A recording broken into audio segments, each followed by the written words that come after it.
여기서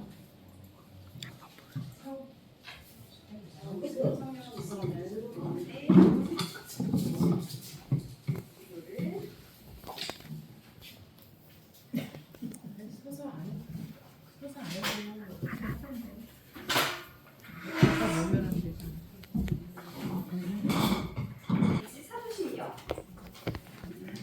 255페이지 여기 제가 드린 데도 있어요. 사도신경이 여기 그 기도문책 여기도 있어요. 교리책에도 있고 여기 보시면 교리책 뒤에 보시면 제가 기도문을 만들어 드리긴 했는데 여기 보시면 교리책 뒤에 251페이지부터 주요 기도라고 있어요. 그러니까 여기 교리책 뒤에도 보시면 돼요. 여기 보면 여기에도 그 미사통상으로 제가 앞에 만들어 드린 거 있어요. 네, 그것도 다 있어요. 예. 그래서 그 책 보셔도 되고 이 책 보셔도 되고. 그래서 오늘은 사도신경을 시작하도록 하겠습니다. 네. 성부와 성자와 성령의 이름으로 아멘. 전능하신 천주 성부 천재 천주주를 서로 믿나이다. 그 외아들 우리 주 예수 그리스도 고개를 숙이시면서 성령으로 인하여 동정 마리아 때 잉태되어 나시고 본시오 빌라도 통치하에서 고난을 받으시고 십자가에 못 박혀 들어가시고 묻히셨으며 저승에 가시어 사흘날에 죽은 일 가운데서 부활하시고 하늘에 올라 전능하신 천주 성부로 오른편에 앉으시며 그리로부터 산 이와 죽은 이를 심판하러 오시리라 하나이다. 성령을 믿으며 거룩하고 보편된 교회와 모든 성인의 통공을 믿으며 죄 용서와 육신의 부활을 믿으며 영원한 삶을 믿나이다. 아멘. 성부와 성자와 성령의 이름으로 아멘. 반갑습니다.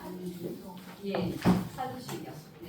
그래서 우리가 미사 때는 긴 거 니케아 신경을 하는데 우리가 이제 보편적으로 다른 또 성당 가시거나 한국 가시면 또 그냥 짧은 사도신경을 하기도 해요. 그래서 그 긴 거는 다 못 외우는 게 짧은 거는 외우실 수가 또 가시다 하는데 우리는 이제 계속 이제 기니까 이걸 보고 하잖아요. 그래서 내용은 간단하지만 다 교리적으로 다 들어가 있습니다. 그래서 오늘은 저희가 지난주에 우리가 성경에 대해서 이제 마무리를 하고 성경을 배웠어요. 그래서 우리는 성경이 구약 성경이 46권, 그다음에 신약 성경이 그 27권, 그래서 총 73권. 그래서 천국의 전화번호는 73국의 4627 이렇게 보시면 되겠어요. 네, 예, 성경 번수를 해서 천국의 전화번호는 73국의 4627. 어때요? 총 73권이 이제 성경인 거예요. 그다음에 46권은 46은 구약 성경. 그다음에 신약 성경은 27권. 그래서 총 73권. 그래서 전화번호 73국에 4627 이렇게 외우시면 번수가 안에 있겠어요. 4627 그러면 번수 구약이 몇 권 쓰더라? 신약이 몇 권 쓰더라? 이렇게 안 궁금하시겠죠? 잘 조금 기억이 나겠죠? 그래서 천국의 전화번호는 73국에 4627이다. 그래서 성경의 번수입니다. 그러면 오늘은 우리 성령에 이제 우리가 창조주이신 하느님이 어떤 분이신지 배웠고 그 예수 그리스도가 어떤 분이신지 배웠어요. 근데 저희가 삼위일체 성부와 성자와 성령의 이름으로 저희가 성경을 했잖아요. 그래서 이제 성령에 대해서 배우고 그래서 삼위일체이신 하느님에 대해서 오늘 배우도록 하겠습니다. 그래서 우선은 영상을 하나 보고 우리를 시작을 할게요. 그래서 영상이 이제 우리 여기 그 성령에 대한 영상입니다.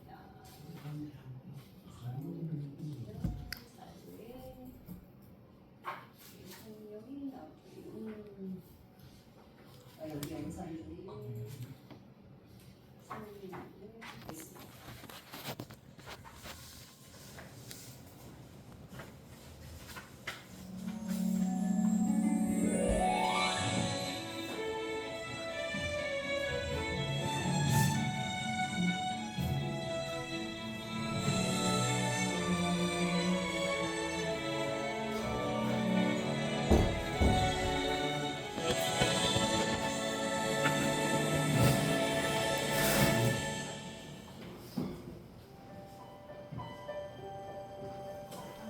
우리는 하나님을 어떻게 만나 배울 수 있을까요? 특별히 성부, 성자, 성령의 삼위일체 하느님 중에 어느 위격의 하느님과 가장 가까울까요? 성경을 통해 성부 하느님과 성자 하느님은 어느 정도 만나고 알 수 있습니다. 그 말씀을 잘 따르진 못해도 말입니다. 하지만 성령 하느님을 생각하면 어떤 분이실지 약간은 어렵습니다. 딱히 말씀이 많으신 것 같지도 않고 교회 안에 머물러 계신다는데 꼭꼭 숨어 계신지 찾기가 그리 쉽진 않은 것 같고 그럼에도 가까이, 아주 가까이 계신 것 같고 그래서 오늘은 성령 하느님, 성령에 대해 살펴보도록 하겠습니다. 성령은 거룩한 하느님의 영입니다. 마치 바람과도 같아 눈으로 볼 수 없고 느낄 수만 있을 뿐입니다. 그래서 성령은 바람과 물, 불꽃의 모양으로 표현하기도 하고 구름과 빛, 비둘기의 모양으로 나타내기도 합니다. 하지만 성령은 언제나 우리 곁에 머무르시며 우리를 보호해 주시고 그리스도를 닮을 수 있도록 이끌어 주십니다. 성경에서 우리는 극적인 순간에 함께 하시는 성령을 만납니다. 가브리엘 천사는 마리아에게 하느님의 놀라운 계획을 전해줍니다. 그리고 어떻게 그런 일이 가능하냐고 묻는 마리아에게 이렇게 대답합니다. 성령께서 너에게 내려오시고 지극히 높으신 분의 힘이 너를 덮을 것이다. 성령은 또 예수님 곁에 머물면서 하느님의 계획을 함께 이루십니다. 예수님께서는 순환 전에 제자들에게 보호자 성령을 보내실 것을 약속하십니다. 그분은 진리의 영이시다. 세상은 그분을 보지도 못하고 알지도 못하기 때문에 그분을 받아들이지 못하지만 너희는 그분을 알고 있다. 그분께서 너희와 함께 머무르시고 너희 안에 계시기 때문이다. 보호자, 곧 아버지께서 내 이름으로 보내실 성령께서 너희에게 모든 것을 가르치시고 내가 너희에게 말한 모든 것을 기억하게 해주실 것이다. 그리고 부활하신 뒤 제자들을 세상에 파견하시며 제자들에게 약속하셨던 당신의 성령을 불어넣어 주십니다. 성령을 받아라. 성령과 함께 제자들을 파견하신 이때부터 그리스도와 성령의 사명은 교회의 사명이자 그리스도인들의 사명이 됐습니다. 아버지께서 나를 보내신 것처럼 나도 너희를 보낸다. 그리고 성령께서는 제자들에게 보호자가 되셨듯이 세례받은 그리스도인들에게도 늘 곁에서 보호해 주시고 은총을 내려주시며 그리스도께로 인도해 주십니다. 또한 성령은 하느님의 사랑 그 자체인 삼위일체의 생명, 새로운 생명의 은총을 부어주심으로써 지혜, 통찰, 식견, 지식, 용기, 공경, 경외를 통해 우리가 신앙인으로 살아갈 힘을 주십니다. 이러한 하느님 은총의 선물을 통해 우리는 사랑, 기쁨, 평화, 인내, 호의, 선의, 성실, 온유, 절제의 열매를 맺을 수 있으며 하느님께 더욱 가까이 다가갈 수 있도록 도와줍니다. 또한 그리스도인들의 모임인 교회가 거행하는 모든 성사의 효력을 보장해 주시고 진리를 믿거나 가르치는데 그르침이 없도록 인도해 주십니다. 이렇게 성령께서는 우리와 교회 안에 머무시고 거룩하게 하시며 만민에게 구원의 복음을 선포하여 이 세상에 하느님의 나라를 건설하도록 이끌어주고 계신 것입니다. 그러면 우리는 이 성령을 어떻게 하면 좀 더 진하게 만날 수 있을까요? 당연히 전례와 기도, 묵상을 통해서입니다. 몸과 마음을 모아 가만히 그 안에 잠기다 보면 나를 한시도 빠짐없이 지켜보고 계시며 나에게 끊임없이 용서와 위로와 격려와 용기를 주시는 그분을 분명히 만나실 수 있을 겁니다. 어떻게 보면 꼭꼭 숨어있는 쪽은 성령 하느님이 아니라 우리였는지 모르니까요. 자, 이제 잠시 우리의 모든 순간과 교회가 하는 모든 일을 보호해 주시고 인도해 주시는 성령 하느님께 기도해 보겠습니다. 성부와 성자와 성령의 이름으로 아멘. 오소서 성령님, 저희 마음을 성령으로 가득 채우시어 저희 안에 사랑의 불이 타오르게 하소서. 주님의 성령을 보내소서. 저희가 새로워지리이다. 또한 온 누리가 새롭게 되리이다. 아멘.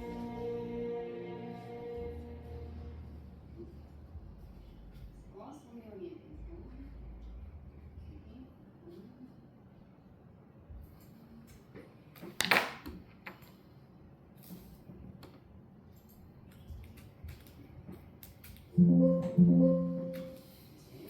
성령님요.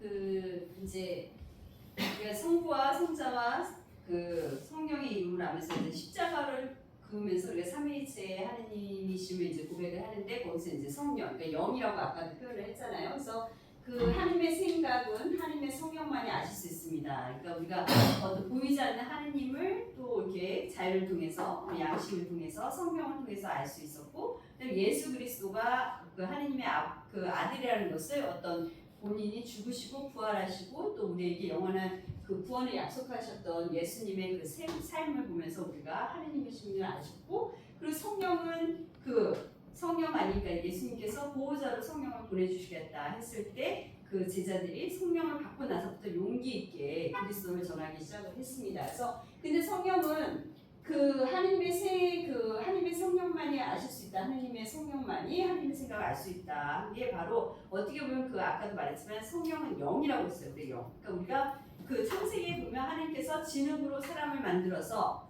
코에다가 이제 숨을 불어 넣으셨다. 이렇게 창세기에 나옵니다. 그래서 생명영을 우리 인간에게 불어 넣어주셨죠. 그러니까 그것이 그 생명영이 바로 하나님의 영을 우리에게 넣어주신 거예요. 생명영을.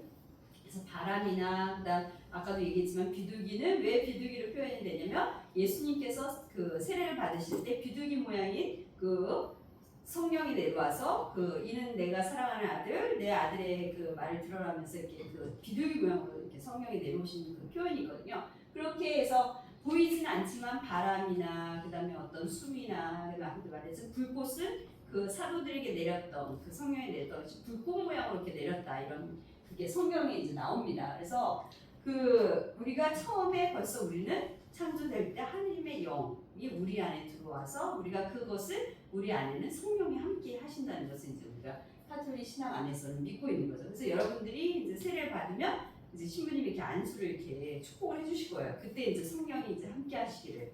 그리고 그렇게 해서 기도를 들으시고 그 다음에 또 우리가 그 기름을 바르면서 또 어떤 그 성령이 함께 하시면서 이제 세례 때 우리가 그 성령 물과 성령으로 세례를 예수님께서 받으신 것처럼 우리도 물과 성령으로 세례를 받아서 하나님의 자녀가 되는 것을 이제 교회 안에서 해주고 있죠. 그래서 그 어떤 성령이 그래서 우리가 잠깐 보면 그 상징 성령을 나타내는 상징이 그래서 95쪽에 보세요. 95쪽. 그래서 성경에서 성령을 여러 가지 상징으로 나타냅니다. 되어 있어요. 그래서 우리가 이제 마지막에 알아둡시다. 그래서 성령이 나타내는 상징들이 있죠. 그래서 거기에서 물 95페이지 피셨어요? 네. 거기서 물이 나오죠. 그래서 여러분이 물로 세례를 받으실 거예요. 그래서 여기서는 새로 탄생을 나타내는 유한한 성사적인 표징이다. 그래서 물을 통해서 우리가 성령이 함께 그 우리가 새로 탄생하게끔 해주는 그런 표징으로서 물로 상징이 되기도 하고, 그다음에 불은 변화시키는 성령의 힘을 상징한다. 그러니까 어떤 그 불꽃 모양의 성령이 내려와서 그 사도들이 마음이 바뀌었어요. 이제 막 무서워서 예수님을 저는 잡혀갈까봐 무서워서 다락방에 꽁꽁 숨어 있었던 그 사도들이 성령을 받고 나서부터 이제 용감하게 그리스도를 전하기 시작하죠. 그리고 비둘기는 평화나 복부의 이제 상징이기도 합니다. 그래서 어떤 그 성령이 가져다 주시는 그 평화와 그다음에 복부의 상징이기도 하고, 그다음에 그 예수님께서 세례 받으실 때 비둘기 모양이 내렸다라고 해서 그 형상은 비둘기 성령하면 우리가 그림이 비둘기 있는 모양들을 많이 보실 거예요. 그리고 바람. 그래서 성령의 역동성을 드러냅니다. 바람이 이제 계속 움직이잖아요. 그래서 어떤 그런 부분, 그 다음에 기름 부음. 그러니까 우리가 지금 이제 여러분들 세례 받을 때 기름을 받으실 거예요. 그래서 성령과 기름 부음은 이제 동료로 쓰입니다. 그래서 요한 그 일서 벌써 말하는데 어떤 그 기름 부음 받은 자가 이제 그 메시아 그리스도라는 뜻이거든요. 그래서 여러분들이 이제 그리스도의 자녀로 기름을 받으면서 이제 그 자녀가 되시는 거죠. 그래서 여기서 봤듯이 하나님의 영은 누아해가지고 기운, 숨, 바람 이런 뜻으로 되고, 그래서 우리가 창세기 때 얼음이 깊은 물 위에 뒤덮여 있었고 그 물에 하나님의 기운이 힘몰고 있었다. 그러니까 그 하나님의 기운, 하나님의 그 영 이런 것들이 다 이제 성령이라고 할 수가 있습니다. 그리고 또 창세기 2장 7절에 야훼 하나님께서 진흙으로 제가 좀 전에 말했죠. 진흙으로 사람을 빚어 만드시고 코에 입김을 불어넣으시니 사람이 되어 숨을 쉬었다. 그러니까 우리가 숨을 쉬실 수 있는 거는 하나님의 영, 숨을 우리한테 성령을 넣어주셨기 때문에 우리가 이제 숨을 쉬고 생명이 이제 저희에게 들어온 거죠. 그리고 이제 에제키엘 예언서에 보면은 뼈들에게 주 야훼가 말한다. 내가 너희 속에 숨을 불어넣어 너희를 살리리라. 그러니까 이제 그 어떤 그 박해나 이랬을 때 그 본인들이 유배가기 전에 이제 에제키엘 예언서는 그 어떤 시대적인 배경이 유배가서 그들이 힘들었을 때 그들이 유배 생활을 하면서 했을 때 이제 그 성령의 숨을 너희들이 넣어서 다시 그 용기 있게 이제 하나님이 너희들을 저버리지 않고 유배 생활 안에서 다시금 메시아를 기다리고 다시금 그 예루살렘으로 가서 재건될 것을 약속하는 그런 내용들이 이제 여기서도 숨을 불어넣어 너희를 살리리라. 어떤 생명력을 하나님의 성령을 통해서 준다는 거죠.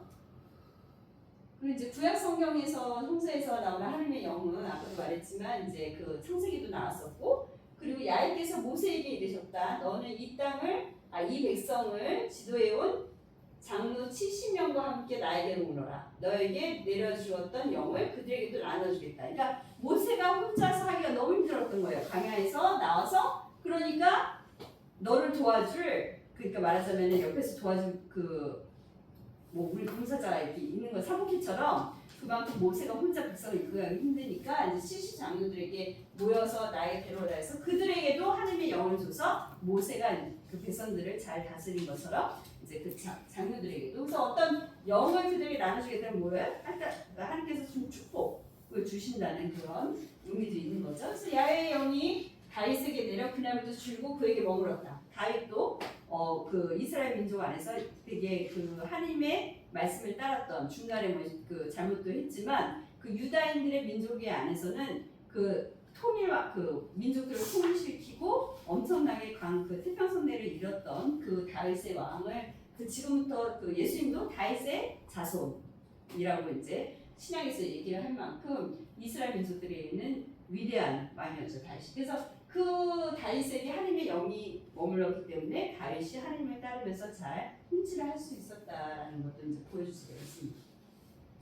그리고 이제 세례자 요한 예수님께서 태어나시기 전에 먼저 길을 닦았던 그래서 나는 너에게 회개시키려고 물로 세례를 베풀었어요. 그러나 그분이 오시면 예수 그리스도까지 오시면 물과 성령 그러니까 성령과 불로 세례를 베푸실 것이다라는 것을 이제 말씀을 하십니다. 세례자 여러분이. 그리고 인류 구원의 역사 안에서 항상 인간과 함께하신 이제 성령을 이제 말하고 있고요. 그러니까 어떤 우리가 감지를 못하지만 이렇게 우리가 그 하나님이 계실 것 같다라는 그런 우리 그 마음들이 드셨고 종교를 가끔 하고 그리고 또 그 카톨릭으로서 오게끔 했던 것도 우리는 이제 그래서 성령의 이끄심으로 여러분들이 그 성령께서 마음을 움직여서 이렇게 교리를 받게 해주신 거라고 우리는 이제 그 믿는 이들은 그렇게 생각을 하는 거죠. 어떻게 마음이 변했겠어요, 그렇죠? 그렇잖아요. 그리고 하나님을 모르고 살다가 정말 내가 이렇게 믿어보겠다라고 이렇게 마음을 먹는 것도 내가 한 것이 아니라고 보는 거죠. 우리 카톨릭 신앙 안에서는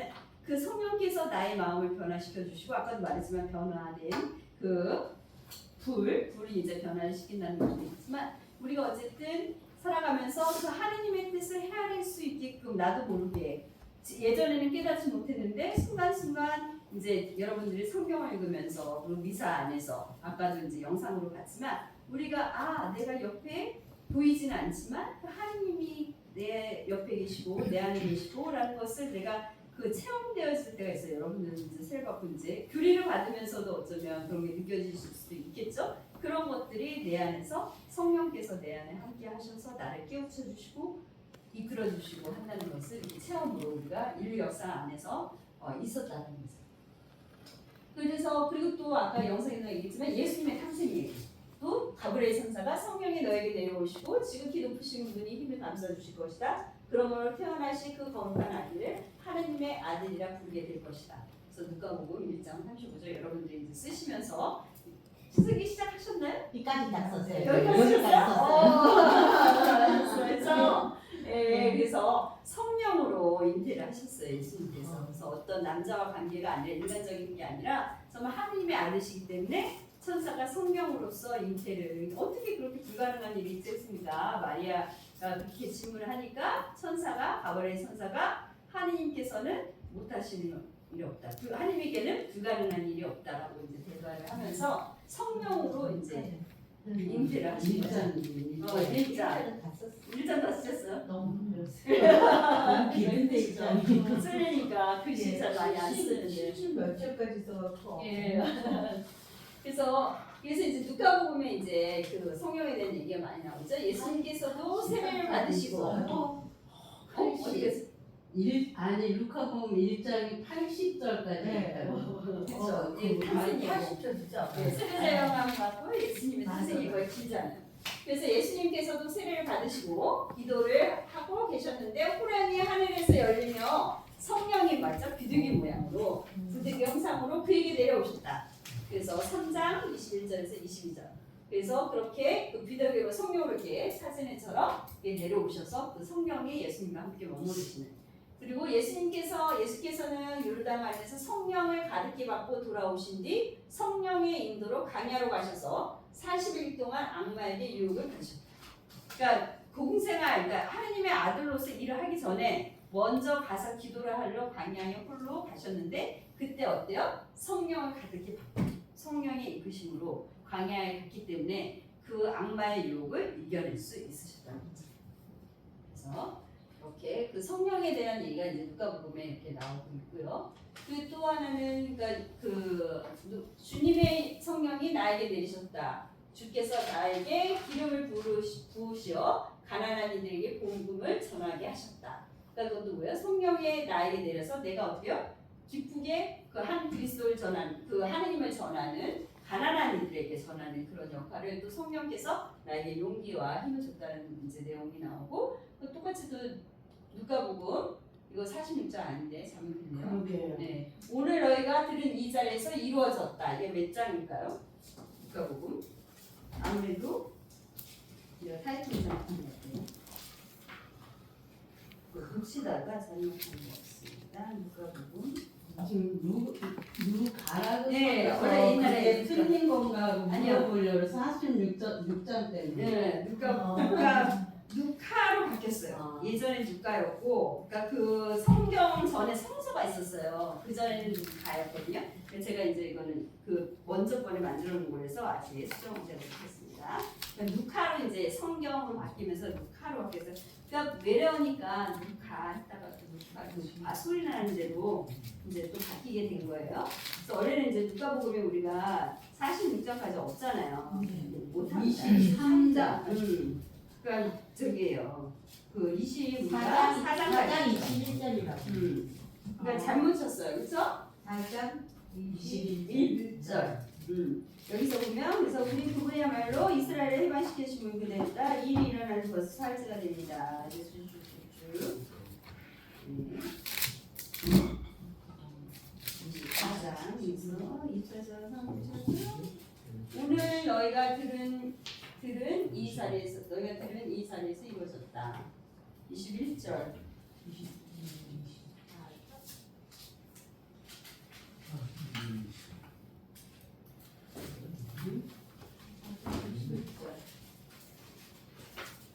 오늘 이 성경 이 말씀이 이 자리에서 이루어졌다.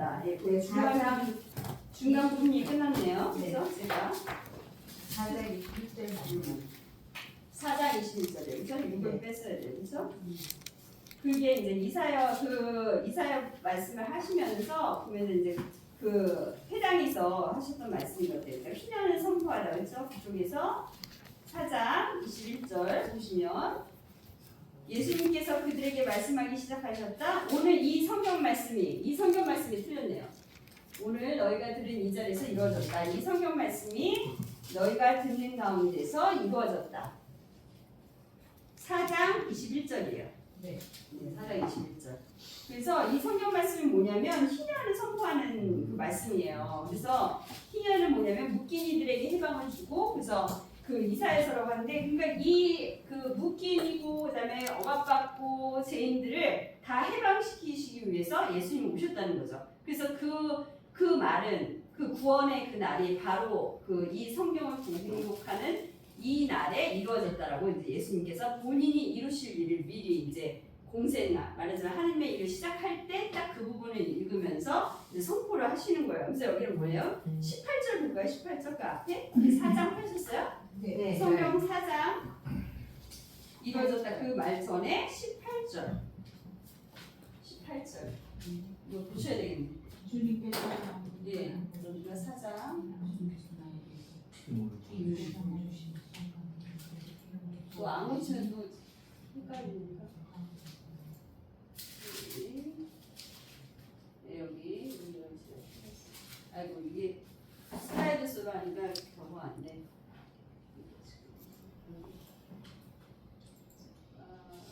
여기가 4장 21절이고 그래서 보시면 18절 보시면 주님께서 나에게 기름을 부어주시니 주님의 영이 내 위에 내리셨다. 주님께서 나를 보내시어 가난한 이들에게 기쁜 소식을 전하고 잡혀간 이들에게 해방을 선포하며 눈먼 이들을 다시 보게 하고 억압받는 이들을 해방시켜 내보내며 주님의 은혜로운 해를 선포하게 하셨다. 그러면서 예수님께서는 두루마리를 말아 시중두는 이에게 돌려주시고 그 자리에 앉으시니 회당에 있던 모든 사람의 눈이 예수님을 주시하였다. 예수님께서는 그들에게 말씀하기 시작하셨다. 오늘 이 성경 말씀이 너희가 듣는 가운데에서 이루어졌다. 이거는 뭐냐면 이사야서에 가면 이런 그 신약을 선포하는 그래서 이제 곧 메시아가 올 거야라는 걸 예언했단 말이에요. 그러니까 이 말을 이 유대인들이 너무나 잘 알고 있어요. 근데 그게 바로 내가 지금 있는 이 자리에서 일어난다는 건 뭐냐면 내가 메시아로서 지금 그걸 이룬다는 것을 이제 선포한 거예요 미리. 그러니까 그들은 아니 자기가 뭔데 왜 이거를 메시아를 선포한 자기라고 얘기하는 것처럼 들리는 거죠. 그래서 여기서부터 이제 그 율법학자들이나 사도바사가 이제 예수님을 좀 고깝게 이렇게 보기 시작하는 거예요. 그러니까 그냥 목수의 아들이라 뿌렸는데 그 자기가 메시아라는 것을 벌써 드러내는 거예요. 이 말씀 안에서 벌써 이루어졌다고 했던 건 뭐예요? 이들은 이렇게 우리를 억압하고 하는 구원자, 우리를 해방시켜줄 그 구원자를 기다리고 있었던 유대인들은 오랫동안. 근데 그 이사야서에서 예언했던 그 메시아가 올 거라는 그 예언을 이 자리에서 내가 이제 이루어졌다고 얘기하니까 그러면서 이 말씀을 선포하면서 이 말씀을 선포한 이 내용들을 이제 기적을 베푸시는 거죠. 가난을 하고 그 앉은 매기를 일어나게 하고 눈먼 이를 뜨게 하고 죄인들 그때 당시에는 아픈 사람들을 죄인을 취급했단 말이에요.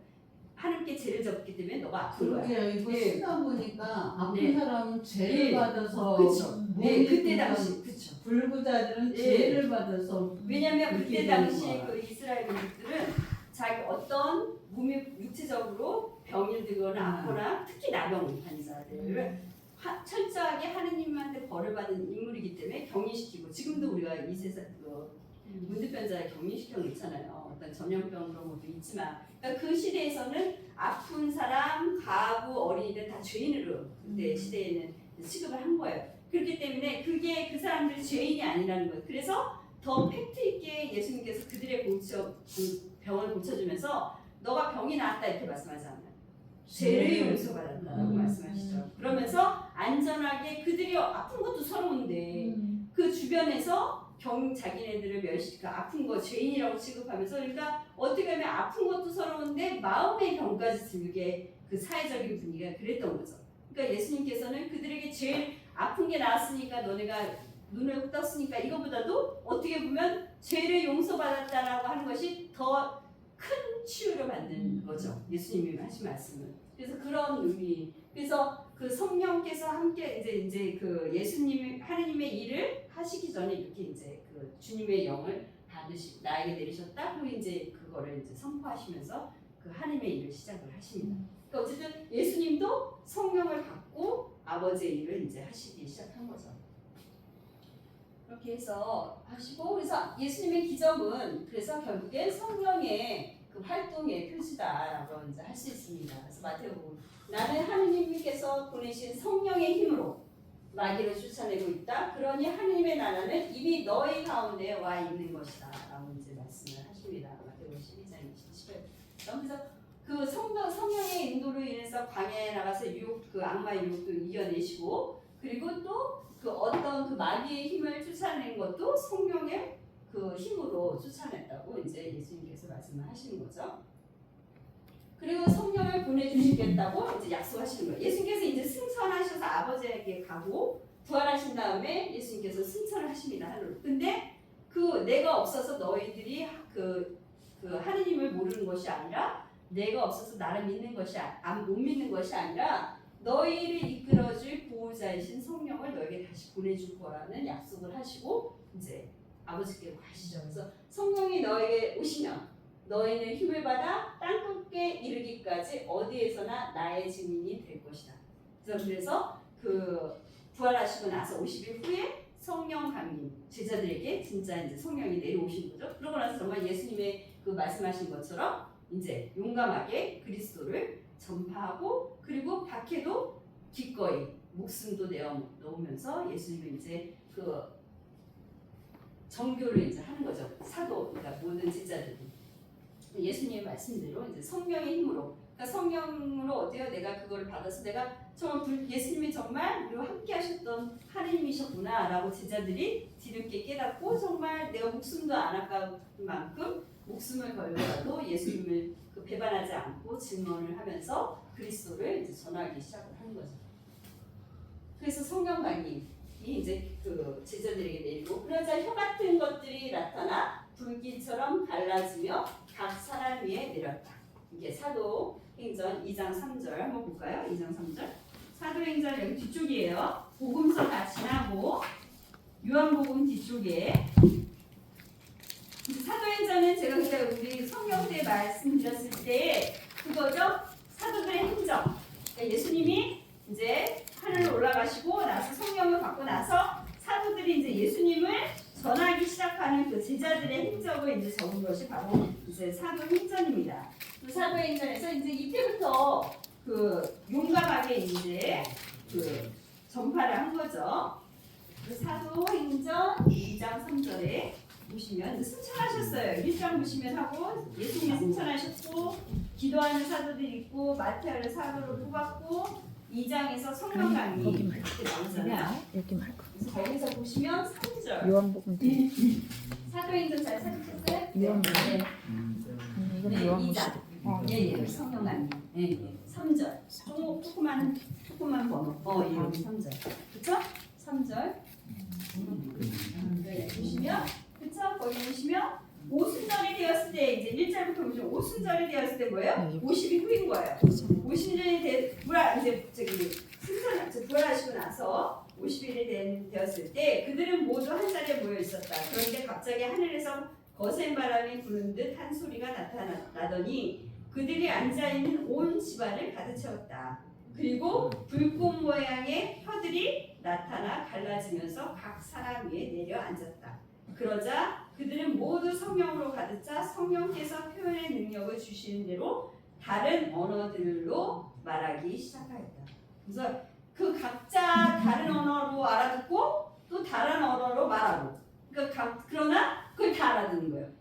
그러니까 말하자면 우리가 영어 하는 사람, 프랑스 하는 사람, 한국어 하는 사람 그렇게 다 각자의 언어 말을 하는데 다 다른 말을 해도 다 알아듣는 거죠. 그래서 성령이 내려서 어떤 사람은 막 이상한 말 하는 걸 해석하는 사람도 있고 또 어떤 사람은 그 성령을 받아서 가르치는 사람이 있고 또 어떤 사람은 그 방언만 말하는 사람이 있고 그래서 각각 그렇게 그 성령을 받고 나서 그렇게 달란트를 성령의 은사를 이제 받게 되는 거죠.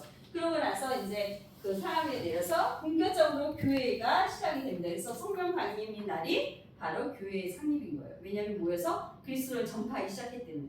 그래서 생일날이 되는 거죠. 교회의 생일날. 그 전까지는 예수님을 따라다녔고 예수님과 함께 했으면 교회가 아직 설립이 안 됐어요. 성령을 받고 나서부터 그리스도를 전하기 시작한 이 시점, 그러니까 성령을 강림 우리가 왔던 그때부터 이제 교회가 시작이 됩니다. 그래서 성령 강림 대축일이 바로 교회의 창립이라고 할 수 있어요. 그래서 그들의 마음은 성령으로 가득 성령이 시키는 대로 여러 가지 외국어로 말을 하기 시작하였다. 그래서 이제 2장 4장 조금 전에 읽은 부분이고요. 그래서 이제 세상의 복음을 전파하기 시작한 거죠, 제자들이. 그래서 하느님의 성령을 받아 말하는 사람은 아무도 예수는 저주받아라 하고 욕할 수 없고 또 성령의 인도를 받지 않고서는 아무도 예수님을 주님이시다 하고 고백할 수 없습니다. 그래서 사도 바울가 그렇게 이제 고백을 합니다.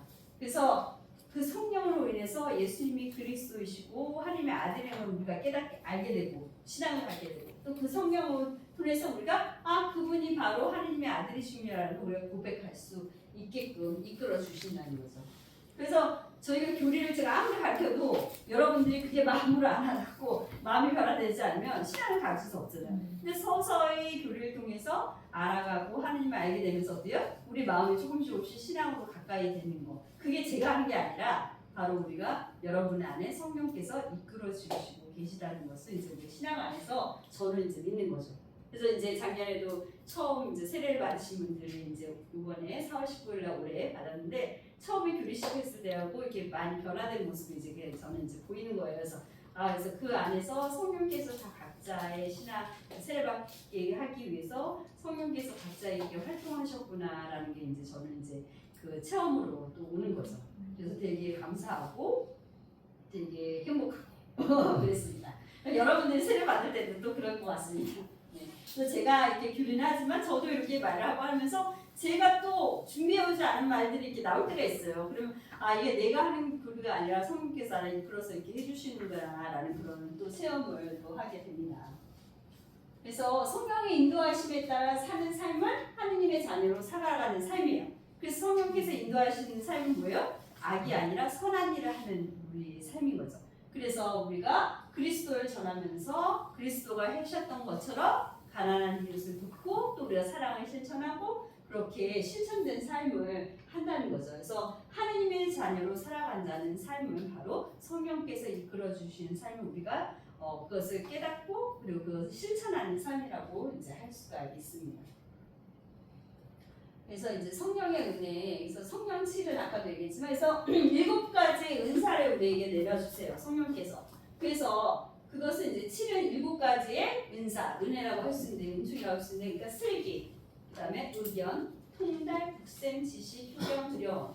그러니까 그 하느님 두려움이라는 것은 뭐 하느님을 미수하고 이런 게 아니라 하느님의 존재가 있음으로써 우리가 어때요? 하느님을 거스르는 그런 죄를 짓지 않은 거죠. 그러니까 경외심이 두려움이 바로 경외심하고 연결이 됩니다. 그래서 내가 하나님을 흠숭하고 하면 어떻게 내가 양심적으로 나쁜 짓을 하려도 하나님께서 계시는 걸 알면 어떻게요? 그것을 내가 안 하려고 피하려고 한다는 거죠. 그리고 효경은 우리가 부모님을 효도하고 그런 것처럼 하나님을 공경하고 아버지처럼 하는 거고. 그다음에 지식은 하나님을 알 수 있게끔 그 성령께서 우리가 말하자면 우리가 교리 배우면서 깨닫게 되는 것들이 있잖아요. 그런 지식을 성령께서 우리에게 주신다는 거죠. 그리고 굳셈은 우리가 믿음이 약하지 않고 굳세게 그 제자들이 정말 그 순교까지도 가면 그 죽음을 무릅쓰고 죽음에 나한테 왔어도 그것을 그 배교하지 않고 예수님 모른다라고 하지 않고 예수님을 끝까지 증언하고 순교했던 그런 굳셈. 그 통달을 우리가 이런 성경이나 어떤 교리적인 거나 이것을 하느님의 말씀을 내가 그 정말 깨우치고 통달해서 이렇게 알아가는 지식 그런. 그다음 의견은 의로운 우리의 그 의로운 생활을 할 수 있도록 우리가 하는 거. 슬기롭게 하는 삶. 그러니까 슬기롭게 그 선을 향해서 우리가 나아갈 수 있는 그런 은사들을 우리가 받게 된다는 거예요. 성령의 은혜는. 그래서 여러분들이 그 세례를 받으실 때 견지성사도 같이 받습니다. 어른들이시기 때문에. 그래서 그때 세례 예식 끝나고 성령을 받는 또 예식을 하세요. 견진이 이제 성령을 받는. 네, 그렇죠. 그래서 그 더 견고하게 신앙을 그래서 만약 세례는 갓 태어난 그 우리 하나님의 자녀가 됐다면 이제는 여러분들이 더 굳건하게 성인이 되는 성사를 받는 거예요. 그러니까 원래는 따로 받아기도 한데 예수님께서 물과 성령을 같이 하셨기 때문에 성인 여러분들은 같이 세례를 받으시고 나서 견진까지 같이 받게 되십니다. 한국은 2년 뒤인가 그렇게 해요. 조금 나라마다 좀 틀려요. 한국은 바로 저 견진 안 주고 세례 받고 나서 한 2년 지난 뒤에 다시 이제 한 달 정도, 5주 정도 다시 교육을 받고 견진을 성사를 받습니다. 그래서 은총의 선물로서 지혜, 지식, 믿음, 치유, 기적, 예언하고 분별할 수 있는 그런 능력들을 성령께서 주시는 거죠. 그래서 이런 은사를 통해서 내가 내 삶이 열매 맺도록 어떤 것을 열매 맺도록 하냐면 우리 그 사도 바울가 갈라디아에서 말씀하셔요. 육과 성령이라는 부분. 그래서 갈라디아서 보겠어요. 갈라디아서 5장 22절 이거 가볼까요? 갈라디아서 5장 22절. 좀 뒤쪽에 있어요. 갈라디아서. 갈라디아인들에게 보낸 편지인 거예요. 바오로가, 사도 바오로가. 그러니까 육에서 나오는 것은 다 우리를 더럽힌다. 그러나 들어가는 것, 성령께서 하시는 것은 우리를 열매 맺게 해주신다. 그러면 플랫 말고 갈라디아서. 그래서 여기 아니었어요? 고린토서 중인데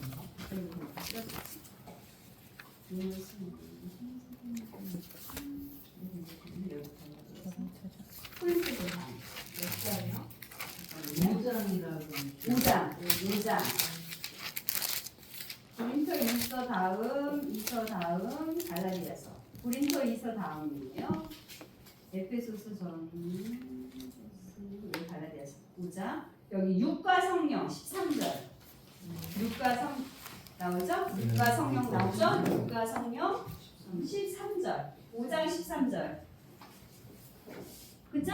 그 밑으로 쭉 가세요. 열매는 그 밑에 있어요. 22절 열매 성령의 열매 예, 아까 영상에도 나왔어요. 성령의 열매 22절 성령의 열매는 그러나 성령의 열매는 나오죠? 네. 그래서 그러니까 그 위에 육의 행실은 자명합니다. 그 위쪽에 보면 19절 좀 위로 올라오세요.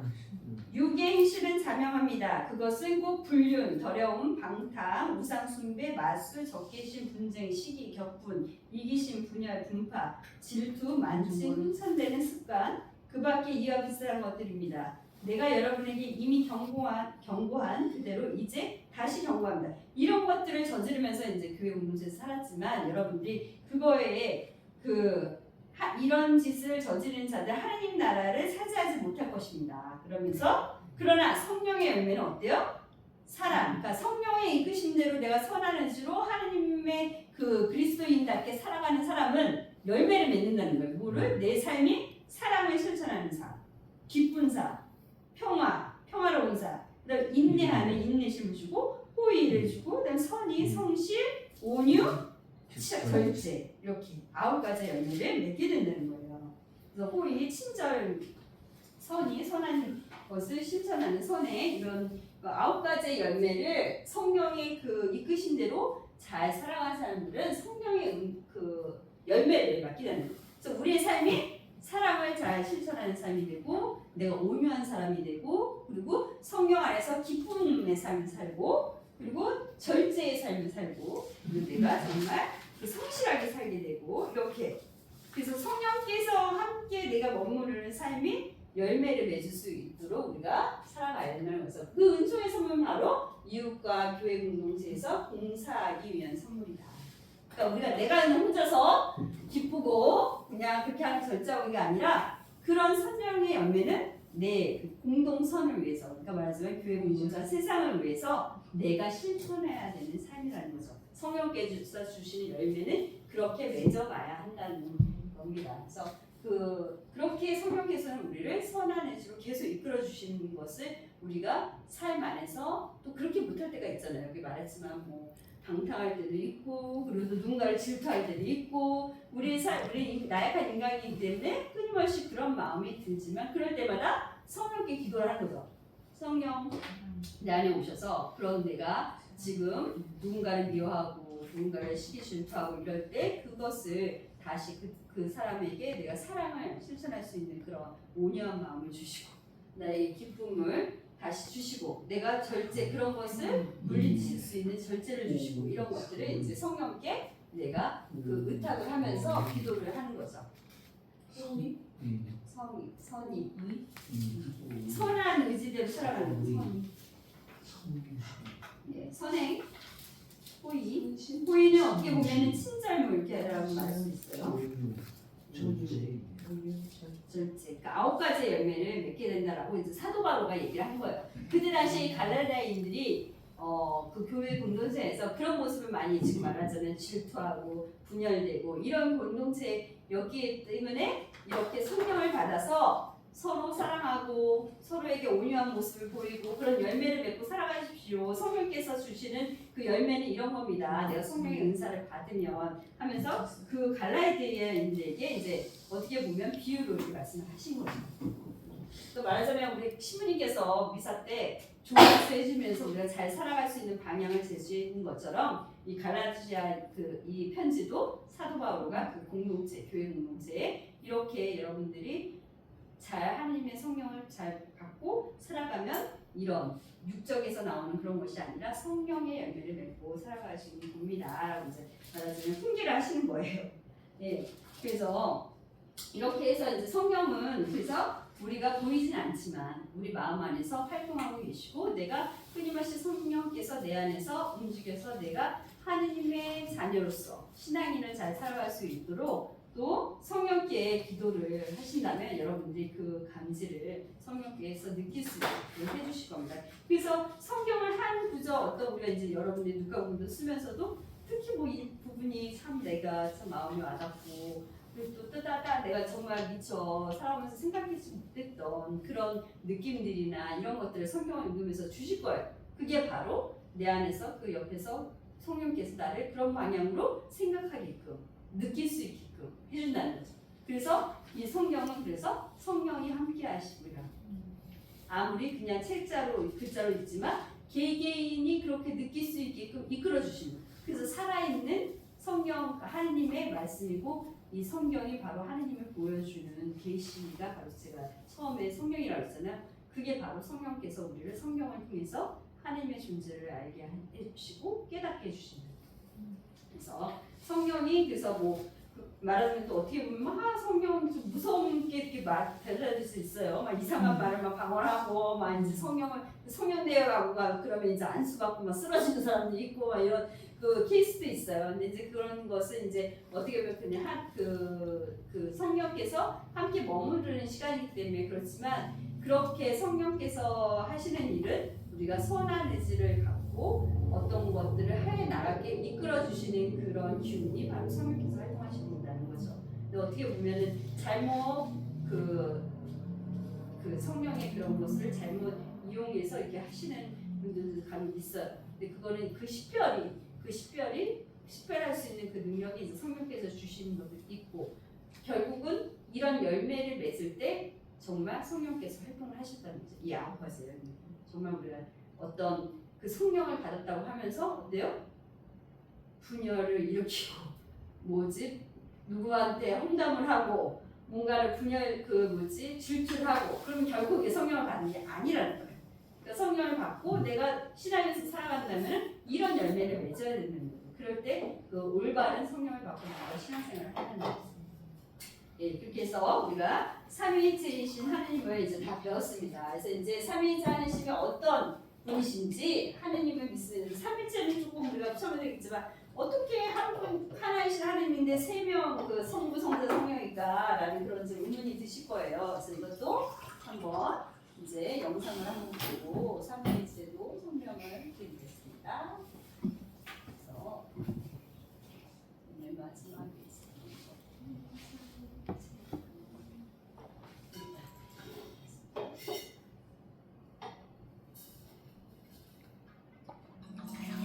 신비이기 때문에 인간이 잘 이해를 못할 수 있어요.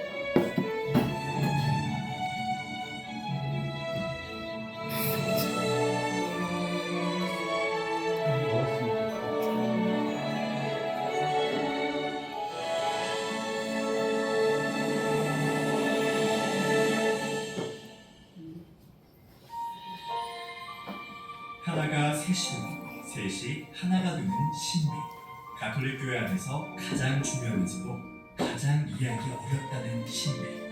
이 신비에 대해서 혹시 들어보셨나요? 이렇게 표현합니다. 하느님, 성자, 성령을 꼭 기도합니다. 아, 네. 어려우시다고요? 이렇게 생각해 보시면 어떨까요? 여기 태양이 있습니다. 둥근 원체로 있는데요. 거기에서 빛도 나오고 열도 나옵니다. 그렇다면 태양은 둥근 원체일까요? 빛일까요? 열일까요? 셋 다 하나의 태양 아닐까요? 둥근 원체에서 빛도 나오고 열도 나오듯이 빛이 열도 내고 둥근 원체를 이루며 열이 빛을 내고 또 둥근 원체를 만드니까 말입니다. 그러니 태양은 하나이면서도 셋이고 셋이면서도 하나라고 말할 수 있을 텐데요. 이처럼 우리 가톨릭 교회에서는 하느님께서 하나이면서도 셋이시고 셋이면서도 하나이시라고 말하는데요. 바로 삼위일체 교리입니다. 오늘은 그 삼위일체 교리에 대해서 살펴보도록 하겠습니다. 스스로 완전하시고 완벽하신 하느님께서는 왜 하나이고 셋이시며 셋이면서도 하나이신 분으로 우리에게 오셨을까요? 당신을 위해서였을까요? 우리를 위해서였을까요? 하느님께서는 당신을 성부와 성자와 성령으로 우리에게 알려주셨는데 성부와 성자와 성령께서는 한 분 하느님이시다. 이것이 가톨릭 신앙의 핵심인 삼위일체 교리입니다. 삼위일체라는 말은 성경에 직접적으로 나오지는 않습니다. 다만 간접적으로 여러 부분에서 언급되고 있습니다. 구약에서는 삼위일체 하느님을 우리라고 표현하거나 말씀, 영, 지혜라는 말로 암시적으로 드러내고 있고 신약에서는 가브리엘 천사가 마리아께 예수님의 탄생을 예고하면서 성령께서 너에게 내려오시고 지극히 높으신 분의 힘이 너를 덮을 것이다. 그러므로 태어날 아기는 거룩하신 분, 하느님의 아드님이라고 불릴 것이다. 라고 삼위의 신비를 표현했으며 예수님께서 세례 받으실 때는 하늘이 열리며 성령께서 비둘기 같은 형체로 그분 위에 내리시고 너는 내가 사랑하는 아들, 내 마음에 드는 아들이다 라고 전하면서 삼위께서 동시에 현존하시는 모습을 묘사했습니다. 또 예수님께서 제자들에게 복음 선포의 사명을 주실 때는 아버지와 아들과 성령의 이름으로 세례를 주라고 말씀하시며 성부와 성자와 성령의 세 위격이 함께하심을 분명히 언급하셨습니다. 이러한 삼위일체에 대한 믿음은 사도들의 초대 교회로부터 내려왔습니다. 그리고 325년 니케아 공의회에서 믿을 교리로 선포됐습니다. 그 믿을 교리는 삼위일체 하느님께서는 실제적으로 구분되지만 하나의 동일한 본성을 지니시고 한 본체를 이루는 분이라는 것입니다. 성부께서는 만물을 창조하셨고 성자께서는 성부로부터 세상에 보내진 성부의 아들로서 사람이 되시어 우리를 구원하셨으며 성령께서는 성부와 성자로부터 오시어 교회 안에서 머무르시며 우리를 성화시키고 사랑으로 일치시키신다는 것입니다. 다시 말해 성부와 성자와 성령은 각자 고유한 활동을 하시되 각각의 활동에 다른 두 위격이 함께 현존하고 함께 작용하신다는 것입니다. 가톨릭 교회는 이러한 삼위일체의 신비를 신앙 안에서 받아들이고 믿고 고백하고 가르칩니다. 또 전례 예식을 비롯해 신앙생활 전반에 걸쳐 삼위일체 하느님에 대한 신앙을 드러내고 있습니다. 신앙 행위의 기본인 십자성호에서부터 영광송 그리고 사도신경에 이르기까지 모든 기도문에 드러나고 있으며 세례성사를 위시한 모든 성사생활에서 표현됩니다.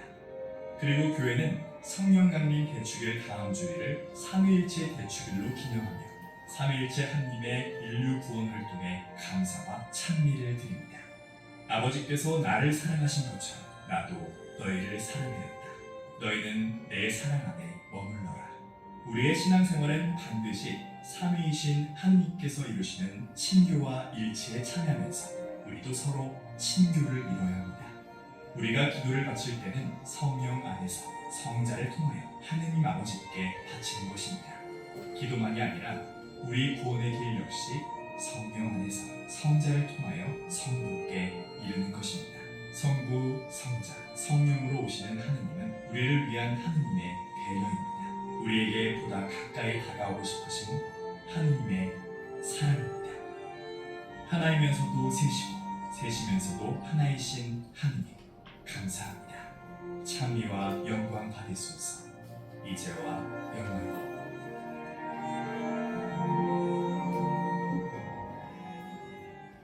조금 이해가 되시나요?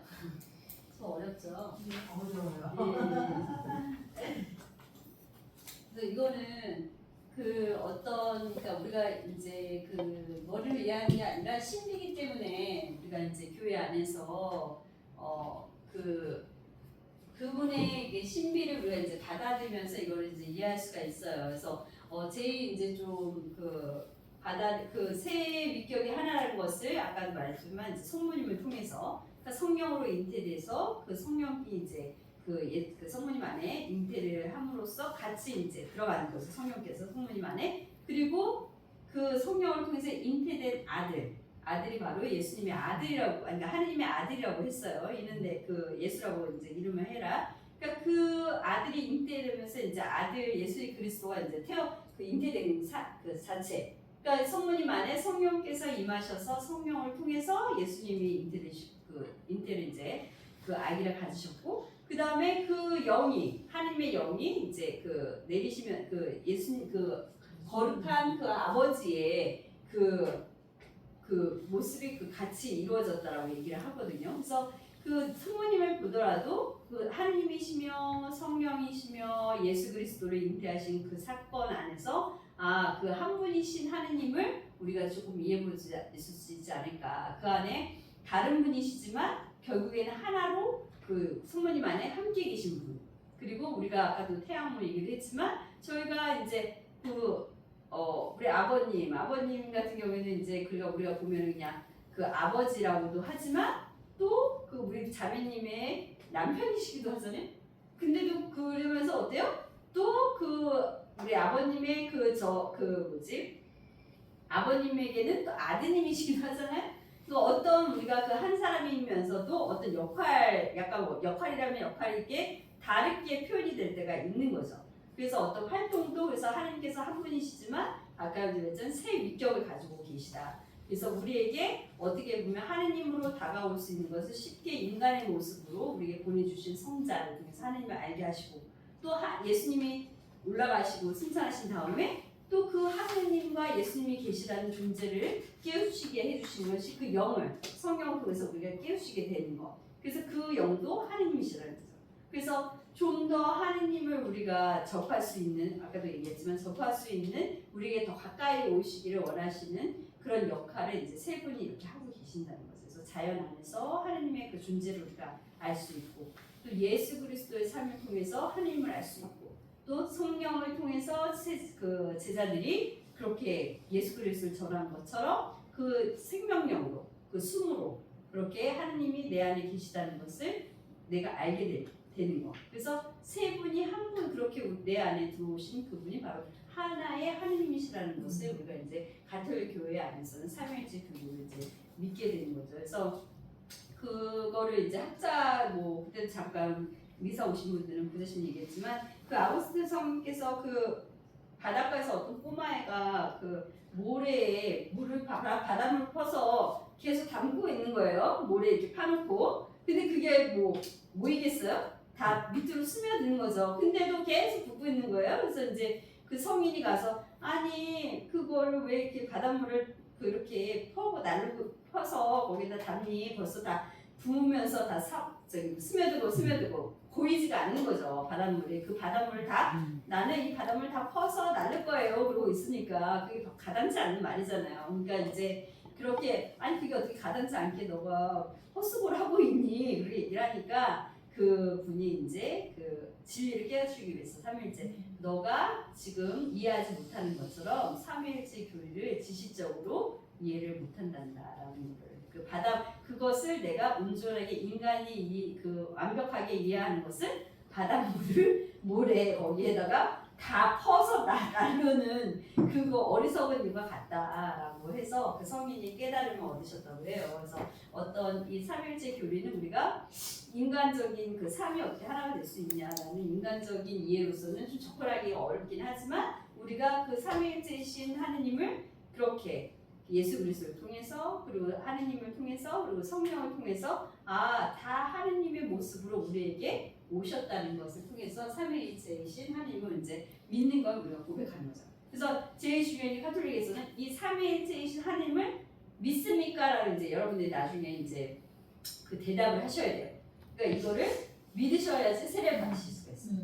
이 삼위일체 나는 조절 못 믿기는 세례를 못 받았어요. 그래서 믿으셔야 돼요. 그래서 그래서 하느님이 유일하신 분이신데 한 분이신데 세계의 위격을 가서 친교를 이루시면서 어때요? 그 어떤 하느님의 존재를 우리 인간에게 계속 끊임없이 알려주시기도 하고 그 다음에 하느님을 느끼게 해주시는 성령의 역할 그리고 직접 본인이 죽으시고 묻히시고 부활하시고 그래서 하느님이 우리에게 그런 부활의 생명을 우리를 영원한 생명을 이끌어 주시다는 믿음을 우리가 갖게끔 성자 아들을 보내셨고, 그리고 하나님께서는 예수님께서 그러잖아요. 그래서 우리 성경에 보면 이제 여러분들 쓰시다 보면 내가 하는 일은 내가 하는 것이 아니다. 아버지께서 다 알려주신 것을 난 하고 있을 뿐이다라고 계속 아버지 얘기를 많이 하십니다. 예수님이 성경에. 그래서 그 성부라는 존재가 있다는 것을 계속 예수님께서, 그리고 마지막에 돌아가시기 전에도 그 죽음을 받아들이기 힘들어서 아버지 제발 이 잔을 거두어 주십시오라고 그 기도를 하시죠. 겟세마니에서. 그래서 그 성부라는 그 하느님이 계시고, 그리고 나는 그 아버지의 뜻을 받들어서 이 세상에 왔다는 것을 우리 예수님께서 알려주셨고, 또 성령을 보호자로 우리한테 보내주심으로써 우리가 그 하나님의 존재를, 끊임없이 보이지 않는 하나님의 존재를 우리가 알아갈 수 있게끔 해주는 역할을 해주시면 된다. 그래서 성부와 성자 성령의 세 위격을 계시고 계속 활동을 하고 계시다는 거죠. 그래서 그 하나의 사랑의 공동체를 이루면서, 그리고 우리를 처음에 창세기 때 할 때도 아까도 나왔지만 우리라는 표현을 하신 거예요. 내가 창조 이 세상을 창조했다고 1인칭으로 말하지 않으시고 우리라는 3인칭인 그 시점으로 말씀을 하셨기 때문에 우리라는 표현을 하셨다. 그래서 어떤 한 분이시면서 세 분의 역할, 그 세 인격의 역할을 활동을 하고 계신다는 거죠. 그래서 우리가 전례 때 보면 우리가 이제 십자가 성호 아까도 얘기했지만 그게 처음에 고백인 거죠. 우리가 십자가 성호를 보면서 성부와 성자와 성령의 이름으로 아멘. 그러니까 그 자체가 삼위일체를 우리가 믿는다는 고백인 거예요. 그래서 이렇게 해서 성부는 아버지이시고 하느님이시고, 성자는 아들이시고, 아버지와 본질이 같으신 분이시고 하느님이시다. 그리고 성령은 하느님의 영으로 성부와 성자와 마찬가지로 하느님이시다. 세 분이 모두 한 분이신 하느님이라는 것을 우리가 칼토리오 안에서는 고백을 하고 있습니다. 그래서 성부와 성자와 성령은 위격으로 구별되지만 실제는 하나이신 유일하신 하느님이시다라고 우리가 믿게 되는 거죠. 그래서 구원의 역사 안에서 드러나는 삼위일체는 성부는 창조주로, 그 다음에 성자는 구세주로, 성령은 성화주로, 그러니까 우리를 성화시키는, 끊임없이 우리를 하느님의 자녀로 성화시키는 거예요. 거룩하게 계속 우리를 성령께서 이끌어주시고 정말 하느님의 자녀로서 끊임없이 잘 신앙생활을 할 수 있게끔 성령께서 우리를 도와주고 계신다는 거죠. 그래서 성부께서는 우리 위에 계신다. 그리고 성자께서는 우리 곁에 인간이 되셔서 내려오셔서 계셨어요. 그 성령은 우리 안에 계십니다. 우리 안에서 양심적으로 하나님을 계속 믿게끔 이끌어 주시는 그런 역할을 성령께서 하신다고 할 수가 있습니다. 그래서 세상을 창조하신 성부, 그리고 이렇게 창조는 성부의 활동인 동시에 삼위일체의 공동 활동이라고 할 수 있고, 그리고 우리를 구원하신 성자 예수님께서 죽으시고 부활하셨던 사건을 통해서 인류 구원은 성자의 활동인 동시에 삼위일체의 공동 활동이라고 할 수 있는 거예요. 왜냐하면 아버지께서 보내셨고 아버지의 뜻을 따르기 위해서 죽으셨고 또 부활을 하셨으니까요. 그리고 우리를 거룩하게 하시는 성령, 우리가 하느님의 모습대로 창조된 것처럼 계속 끊임없이 하느님의 모습대로 살아갈 수 있게끔 우리의 성령께서 우리 안에서 활동을 하고 계시다는 거죠. 그래서 성령께서 활동해서 우리를 거룩하게 하는 일은 성령의 활동인 동시에 삼위일체이신 하느님과 예수님의 활동이시기도 하시다 할 수가 있습니다.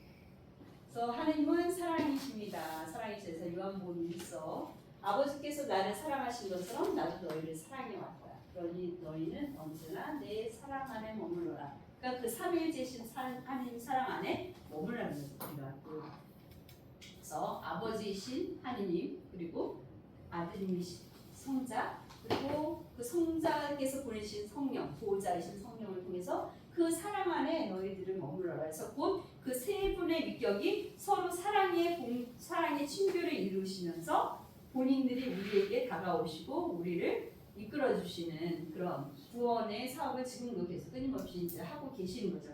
그래서 결정적으로 하느님은 사랑이십니다라고 고백을 요한 사도께서 하시면서 편지에 요한 1서에 나타나고 있습니다. 제가 제일 좋아하는 구절이에요. 하느님은 사랑이십니다. 그래서 우리를 사랑으로 창조하셨고 또 사랑으로 우리를 위해서 예수님께서 돌아가시고, 그 다음에 저희가 그 사랑의 삶을 살 때 우리가 또 하나님의 모습을 누군가에게 또 전하고 증거를 할 수 있다는 거죠. 그래서 그 사람 안에 우리가 머물 때 그것을 또 나아가 그 사람에 머물면서 그 누군가에게 또 전교를 해서 그 사람이 머물 수 있도록, 왜냐면 그 사람 안에 머물 때 내가 참 행복을 누릴 수 있는 그런 체험을 할 때 또 누군가에게 또 하나님을 전할 수 있는 거죠. 그래서 그리스도인들은 성삼위, 그러니까 삼위일체요, 거룩한 삼위께서 이루시는 사랑의 친교에 참여하도록 우리는 모두 부르심을 받았다. 그래서 여러분들 이제 교리를 받으면서 그 부르심에 이제 불림을 받으셔서 여기 계신 거죠. 네. 그래서 우리가 이제 전례 안에서 표현되는 삼위일체 신앙 제2조 이제 여기 보시면 우리 아까도 영상에서 보긴 했지만 보겠습니다. 제2조 여기 교리서 보시면 이제 우리가 전례 안에서 표현되는 삼위일체 신앙 알아둡시다 해서 제2조를 보시면 아까도 이제 영상에서 우리가 봤어요. 그래서 한번 또 볼게요. 그래서 우리 여러분들이 세례를 받으실 때 그럽니다. 나는 성부와 성자와 성령의 이름으로 사제께서 누구누구에게 세례를 줍니다. 그럼 여러분들이 아멘 그대로 이루어지기를 바랍니다라는 뜻이에요. 아멘이. 그래서 아멘이로 응답하는 거예요. 내가 그냥 받는 게 아니라 성부와 성자와 성령의 이름으로 삼위일체이신 하나님의 이름으로 여러분들이 세례를 받으시는 거예요. 그래서 그 세례를 준다고 이제 그 사제께서 얘기를 하시죠. 그러면 여러분들은 아멘하면서 그것을 그렇게 내가 그런 이름으로 세 분의 믿격이신 삼위일체의 이름으로 내가 세례를 받는 것에 대해서 내가 네 그러겠습니다라는 대답을 아멘이라고 하시는 거죠. 그리고 우리가 매번 미사 아니 우리가 기도 전에 기도 끝에 십자성어 성부와 성자 성령의 이름으로 아멘 하고 있고요. 그 미사 시작 때도 사랑을 베푸시는 하느님 아버지와 은총을 내리시는 우리 주 예수 그리스도와 일치를 이루시는 성령께서 여러분과 함께라고 항상 미사 시작 전에 신부님께서 이제 얘기를 하시죠. 그러면 우리는 어떻게 해요? 또한 사제와 영과 함께라고 이제 대답을 하는 거예요. 그래서 그리고 이제 우리가 그 짧지만 엄청난 기도라고 했어요. 그래서 영광이 성부와 성자와 성령께 삼위일체이신 하나님께 영광을 우리가 드리는 거예요. 그리고 처음과 같이 이제와 항상 영원히 아멘. 어떻게 해요? 처음과 같이 마지막까지 그 삼위일체이신 그 하느님이 우리에게 함께 머무르시기를 하면서 우리가 영광송으로 기도를 합니다. 그래서 이 영광송을 봤을 때 삼위일체이신 하느님을 흠숭하는 표시로서 머리를 이제 숙이는 거예요. 이때 영광이 성부와 성자와 성령께 그다음에 처음과 같이 그러니까 성부와 성자와 성령께 할 때마다 우리 그 흠숭의 의미로 고개를 이제 숙이는 겁니다. 그리고 사도신경에서 우리가 오늘 시작 기도 때 사도신경을 기도를 시작을 했어요. 우리가 믿는 바를 요약해 놓은 이 사도신경은 삼위일체이신 하나님에 대한 신앙을 고백하는 내용입니다. 곧 전능하신 천주 성부 천지 창조주 그 외아들 우리 주 예수 그리스도님 성령에 대한 믿음을 고백하는 것입니다.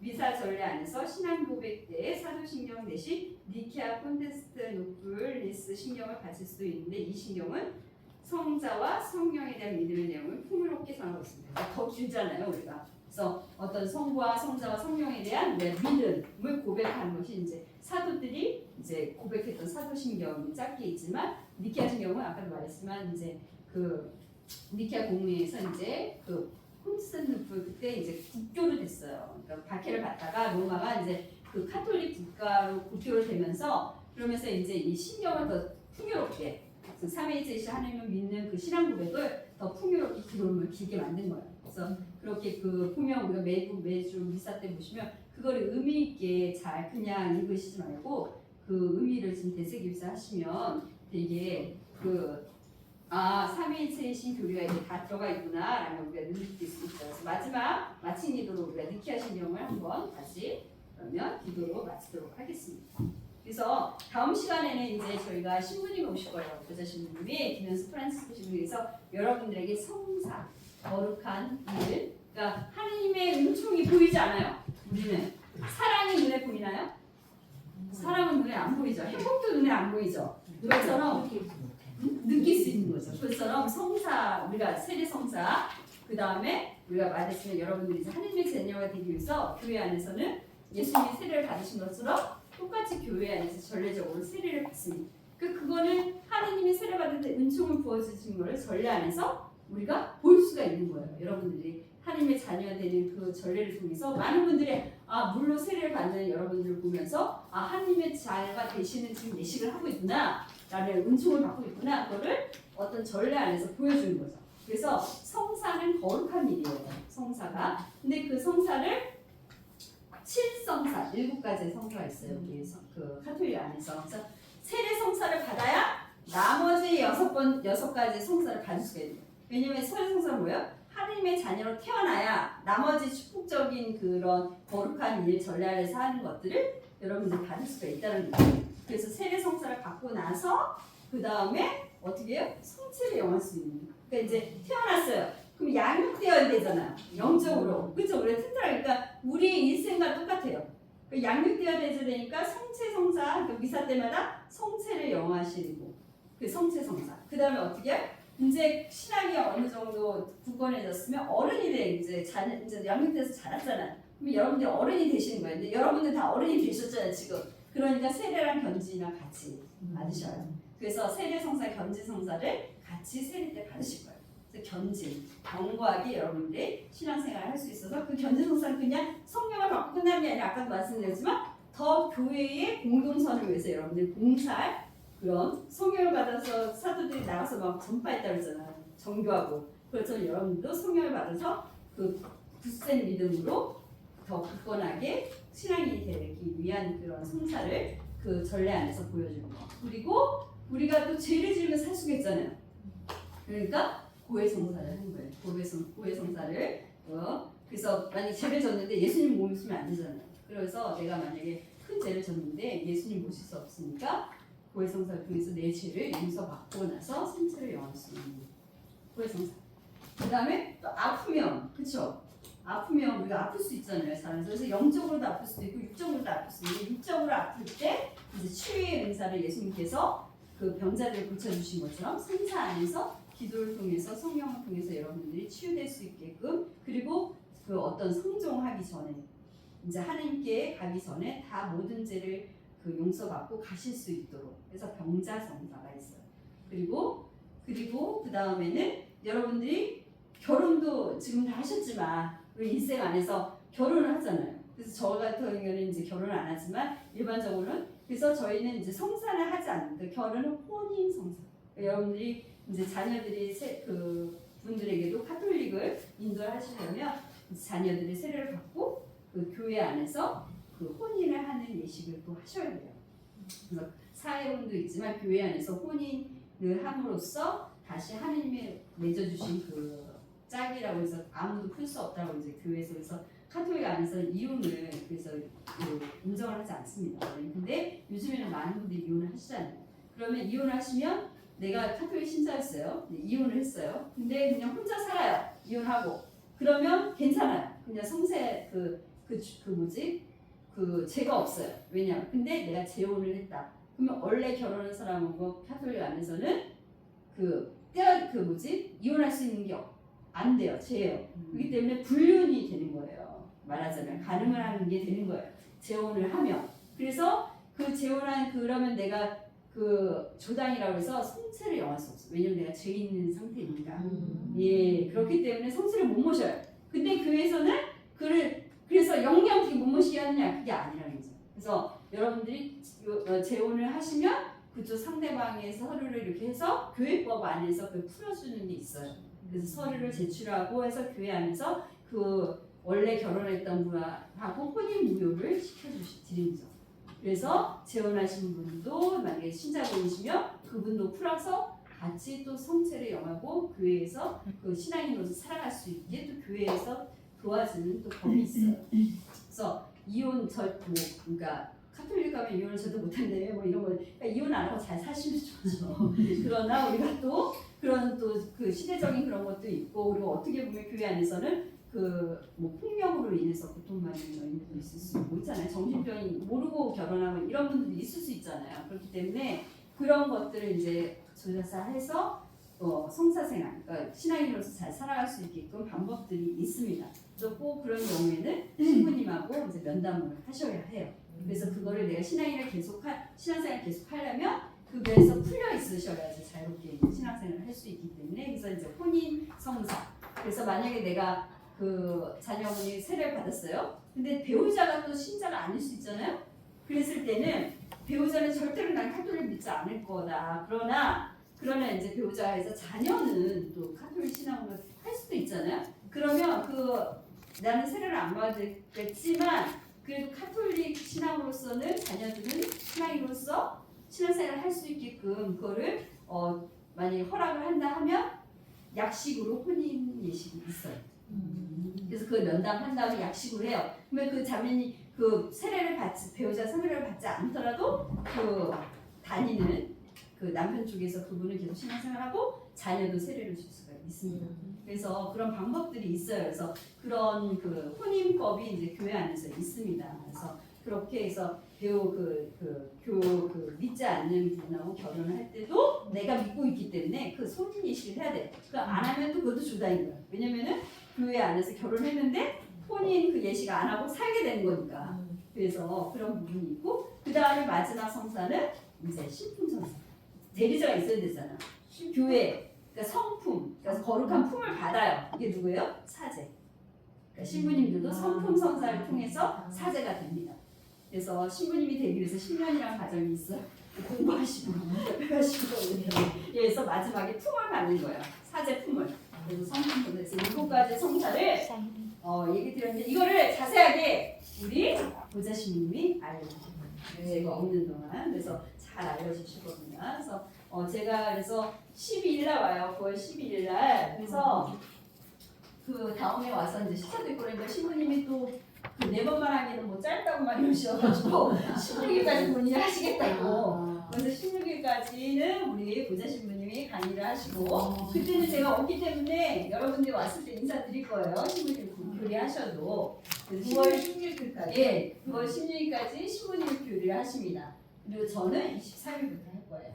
예, 그래서 23일에 이제 9월 달에 우리가 순교자 성화리에서 한국천주교회사에 대해서 좀 하고 그리고 저희가 김대건 신부에 대한 영화도 보고 그래서 좀 그때 23일 날에는 또 우리가 그 20날 9월 20날이 그 순교자 대축일이기 때문에 그래서 우리가 마리츠하고 뭐또 파티처럼 이렇게 좀 우리가 하도록 하겠습니다. 그래서 제가 없는 동안 우리 신부님 잘 가르쳐 주실 거예요. 또 신부님과 좋은 시간을 보내셨으면 좋겠습니다. 저도 잘 다녀오겠습니다. 잘 받으실 수 있도록 하겠습니다. 우리 그 니케아 신경 마지막 마치기도 니케아 신경으로 마무리하겠습니다.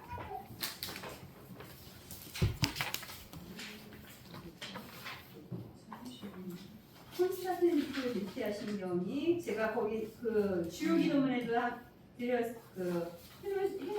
거예요. 되어 있나요? 네. 그 왕이 그때 당시에 그 기도문을 만든 거예요. 그래서 근데 여기 있어야 되는 게 없지? 사도신경만 있거든요.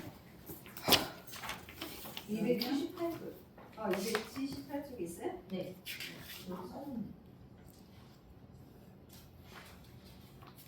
네, 있네요. 네. 미사 통사문 안에 있었네요. 미사 통사문 안에. 여기 이제 책을 그거 있으시면 그거 보시면 돼요. 네, 그러면 기도하겠습니다. 성부와 성자와 성령의 이름으로 아멘. 한 분이신 하느님을 저는 믿나이다. 전능하신 아버지, 하늘과 땅과 무여명한 만물의 창조주를 믿나이다. 또한 한 분이신 주 예수 그리스도 하느님의 외아들 영원으로부터 성부에게서 나신 분을 믿나이다. 한 위에서 나신 하느님, 빛에서 나신 빛, 하나님 위에서 나신 창조한 하느님으로서 창조되지 않고 나시어 성부와 한 분체로서 만물을 창조하셨음을 믿나이다. 성자께서는 저희 인간을 위하여 저희 구원을 위하여 하늘에서 내려오셨음을 믿나이다. 통사하기 때문에 이제 거기 쓰시는 거예요. 또한 성령으로 인하여 동정 마리아에서 주신을 취하시어 사람이 되셨음을 믿나이다. 본시오 빌라도 통치하에서 저희를 위하여 십자가에 못 박혀 산하고 부지셨으며 성서 말씀대로 사흘날에 부활하시어 하늘에 올라 성부 오른편에 앉아 계심을 믿나이다. 그분께서는 사람과 죽은 이를 심판하러 영광 속에 다시 오시리니 그분의 나라는 끝이 없으리라. 또한 주님이시며 생명을 주시는 성령을 믿나이다. 성령께서는 성부와 성자에게서 받으시고 성부와 성자와 더불어 영광과 풍성을 받으시며 예언자들을 통하여 말씀하셨나이다. 하나이고 거룩하고 보편되며 사도로부터 이어오는 교회를 믿나이다. 죄를 씻는 유일한 세례를 믿으며 죽은 이들의 부활과 내세의 삶을